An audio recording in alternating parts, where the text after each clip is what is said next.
Dans les Highlands écossais, Jimmy regarde la télévision avec ses sœurs et ses cousins. Soudain, une sirène retentit à l'extérieur, et la tante ferme la porte en disant aux enfants de ne pas bouger. Les enfants prennent peur car ils entendent le chaos autour de la maison. Jimmy s'approche de la porte et appelle son père, mais la porte se met alors à trembler. À ce moment-là, la pièce est violemment ouverte et des créatures ressemblant à des zombies, connues sous le nom d'infectés, font irruption. Ils attaquent les filles, les dévorant rapidement sans remarquer Jimmy derrière la porte. Il profite de l'occasion pour s'enfuir et doit assister à la scène où sa mère se fait dévorer dans une autre pièce.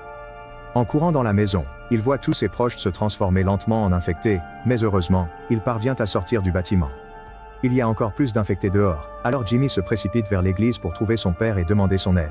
Cependant, le prêtre ne pense pas que les infectés soient une mauvaise chose. En fait, il pense qu'ils ont été sauvés, car à ses yeux, c'est le jour du jugement. Il donne à Jimmy sa croix en or et lui demande d'avoir la foi. À ce moment-là, les infectés défoncent les fenêtres et Jimmy s'enfuit, mais son père reste parce qu'il veut être sauvé. Les infectés se jettent sur lui et le mordent rapidement, le transformant lui aussi en infecté. Tout ce chaos est causé par le virus de la rage. L'Europe continentale le repousse et le confine au Royaume-Uni, qui se retrouve coupé du reste du monde. Il devient un désert où les survivants doivent se débrouiller seuls. 28 ans après la première épidémie, une communauté de survivants vit sur l'île de Lindisfarne, une zone séparée du continent par une chaussée submersible.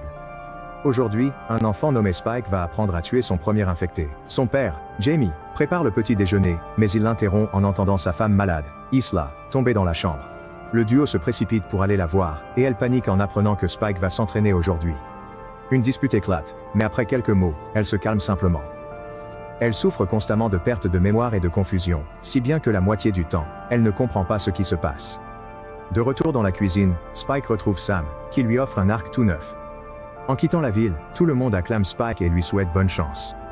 À la porte de la ville, Jenny lui rappelle les règles.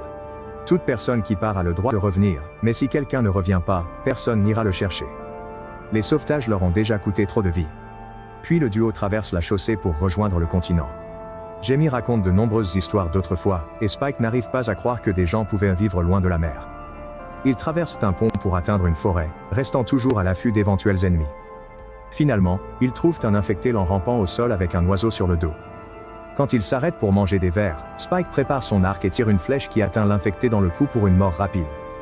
Un autre infecté les approche par derrière, alors Jamie le tue aussi avec une flèche. Le bruit attire d'autres monstres, et Jamie en tue un de plus, mais Spike lui demande de laisser partir le dernier. Jamie est fier de son fils, cependant, Spike se sent étrange d'avoir dû tuer. Le duo continue d'avancer à travers la forêt et aperçoit de magnifiques animaux. Finalement, ils trouvent une maison abandonnée où un infecté est attaché la tête en bas, un sac sur la tête et des lettres gravées dans le dos. Jamie suppose que quelqu'un l'a capturé alors qu'il était encore humain et l'a laissé comme appât, donc maintenant il est infecté lui aussi. Il veut que Spike le tue, mais l'infecté continue de se débattre et l'enfant a trop peur. L'infecté parvient à se libérer et Spike, surpris, tire une flèche qui tue le monstre d'une flèche dans la tête.